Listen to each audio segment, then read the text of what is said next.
Good evening प्यारे बच्चों। आज हम आपको कक्षा 12 के रसायन विज्ञान का टॉपिक विलयन बताएंगे कि विलयन हम किसे कहते हैं। तो हम कहेंगे दो या दो से अधिक पदार्थों के समांगी मिश्रण को विलयन कहते हैं। क्या कहते हैं? विलयन कहते हैं। हमने कहा क्या कि दो हो या दो से अधिक हो। मान लीजिए एक हम पात्र ले लेते हैं, कुछ पात्र बड़ा सा इतना बड़ा ले लेते हैं और इसमें हम क्या कर लेते हैं, पानी मिला देते हैं। क्या मिला देते हैं? पानी मिला देते हैं और इसमें चीनी, नमक, अन्य सब चीजें घोल दीजिए तो उस पदार्थों को क्या कहते हैं? विलयन कहते हैं।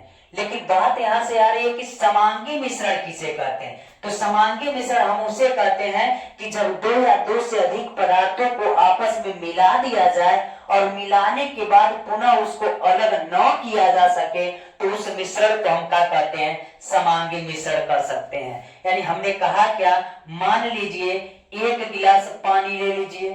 एक गिलास पानी लेने के बाद इसमें एक चम्मच आप क्या कर दीजिए? चीनी मिला दीजिए। क्या एक चम्मच अगर चीनी मिला देंगे इसमें और उसको घोल देंगे और पुनः हम आपसे कहेंगे तो क्या उस चीनी और पानी को अलग कर सकते हैं क्या? तो जब ये अलग नहीं होगा और इसी में घुल जाएगा तो इन मिश्रण को हम क्या कहते हैं? समांगी मिश्रण कहते हैं। क्या कहते हैं? समांगी मिश्रण कहते हैं। या ये भी कह सकते हैं कि जब एक पदार्थ को किसी दूसरे पदार्थ में घोल दिया जाए और पुनः उसको उसमें देखा नहीं जा सकता है, यानी वो अच्छे तरीके से घुल जाए, उसमें देखा नहीं जा सकता है, तो उस मिश्रण को हम क्या कहते हैं? समांगी मिश्रण कहते हैं। तो इतनी बात तो प्यारे बच्चों समझ में आ गया कि विलयन किसे कहते हैं? दो या दो से अधिक पदार्थों के समांगी मिश्रण को हम क्या कहते हैं? विलयन कहते हैं। तब मान लीजिए हमने कहा क्या कि विलयन समझ में आ गए। तो विलयन कितने प्रकार के होते हैं? तो विलयन के दो भाग होते हैं। एक होता है विलेय और दूसरा क्या होता है? विलायक। क्या होता है? विलायक।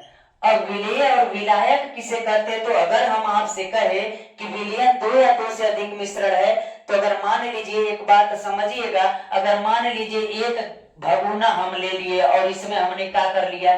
पानी भर लिया और पानी मान लीजिए इतना भरा हुआ है और इतना कम मात्रा में हम क्या कर लेते हैं? चीनी ले लेते हैं। क्या ले लेते हैं? चीनी ले लेते हैं।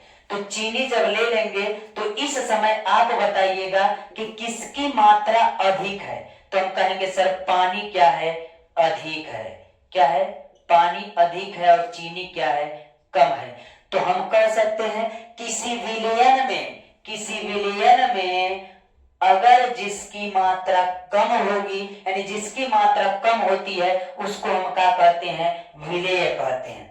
तो अगर हम आपसे प्यारे बच्चों पूछे कि एक गिलास पानी लिए थे और चीनी उसमें मिलाए थे तो मात्रा किसकी कम है? चीनी की। तो जिसकी मात्रा कम होती है उसे क्या कहते हैं? विलेय कहते हैं। तो चीनी क्या है? विलेय है।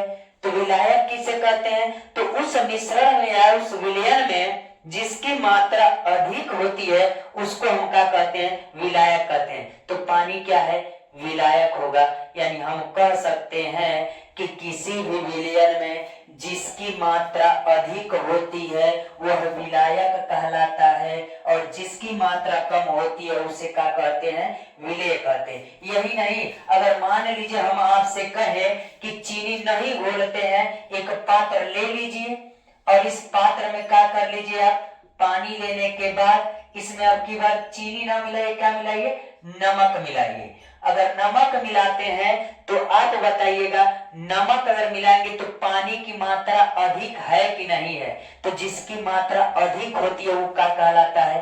विलायक कहलाता है। क्या कहलाता है? विलायक कहलाता है। और जिसकी मात्रा कम होती है वो क्या कहलाता है?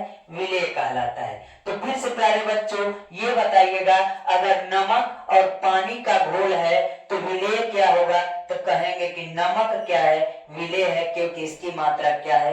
कम है। तो विलायक क्या है, तो फिर कहेंगे कि सर पानी इसमें भी क्या है, विलायक है। उम्मीद करते हैं प्यारे बच्चों कि यह वाली बात आपको समझ में आ रही होगी। यानी आज के बाद अगर कोई विलयन या विलेय या विलायक पूछेगा तो आप उसको आसानी से बता सकते हैं। यानी हम कह सकते विलेय भी हो गया, विलायक भी हो गया और विलयन भी हो गया।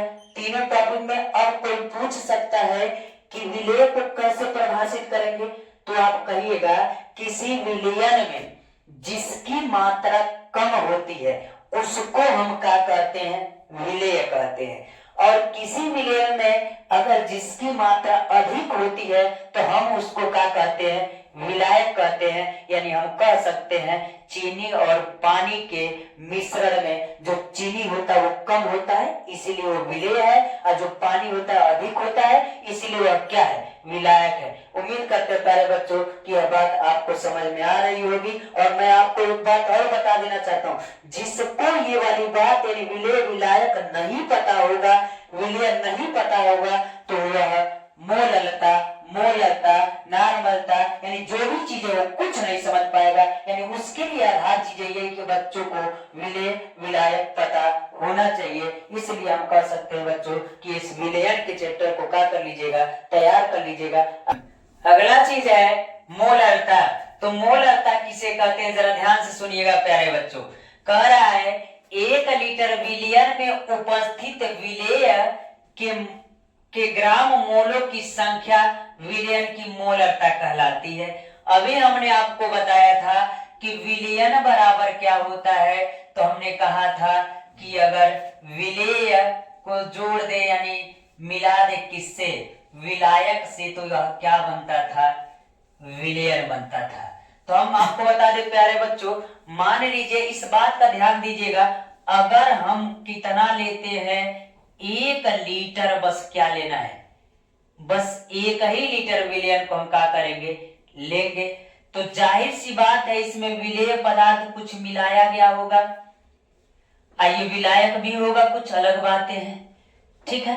तो हम अगर कहें ये विलयन की मात्रा कितनी है, 1 लीटर, कितना, 1 लीटर। यही मुख्य है कि अगर हम कहेंगे 1 लीटर विलयन में, 1 लीटर विलयन में उपस्थित विलेय के मोलों की संख्या को हम क्या कहते हैं, विलयन की मोलरता कहते हैं। यानी हम कह सकते हैं कि 1 लीटर विलयन होगा, उसमें विलेय की मात्रा कितनी है उसी को हम क्या कहते हैं, मोलरता कहते हैं। कितने लीटर में, 1 लीटर में। प्यारे बच्चों इस बात का ध्यान दीजिएगा।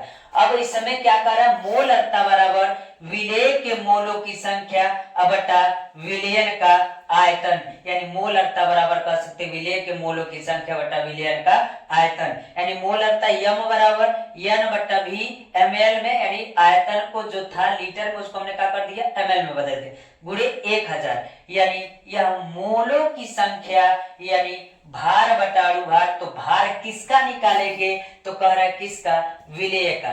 तो विलेय का भार बटा अणुभार हम ये बात कह सकते हैं। यानी आप इसका आसानी से आंसर दे सकते हैं कि 1 लीटर विलयन में उपस्थित विलेय के ग्राम मोलों की संख्या को हम क्या कहते हैं, मोलरता। ध्यान है प्यारे बच्चों, लेना कितना है, 1 लीटर। अगला टॉपिक आपको हम बताएं बच्चों, मोलरता क्या कहता है कि 1 केजी विलायक में उपस्थित विलेय के मोलों की संख्या को हम क्या कहते हैं, मोलरता कहते हैं। तो जरा ध्यान से सुनिएगा, हम कहेंगे अब की बार जो विलायक लेना है, क्या लेना है, विलायक लेना है, वो भी कितना लेना है, 1 केजी। यानी 1 केजी विलायक में, तो 1 केजी लेना है, 1 लीटर तो मोलरता में लिया जाता है, और मोलरता में कितना लिया जाता है, तो कहेंगे 1 केजी विलायक में, विलयन में नहीं, विलायक में घुले मोलों की संख्या को, किसको, मोलों की संख्या को, तो किसके, विलेय के। तो अब की बार क्या होगा, तो हम कहेंगे 1 केजी विलायक में उपस्थित विलेय की मोलों की संख्या मोलरता कहलाती है। इसे स्मॉल m से प्रदर्शित करते हैं। अतः मोलरता बराबर विलेय का मोल बटा में विलायक का भार। विलायक क्योंकि विलायक लिए थे इसलिए विलायक का भार हुआ है।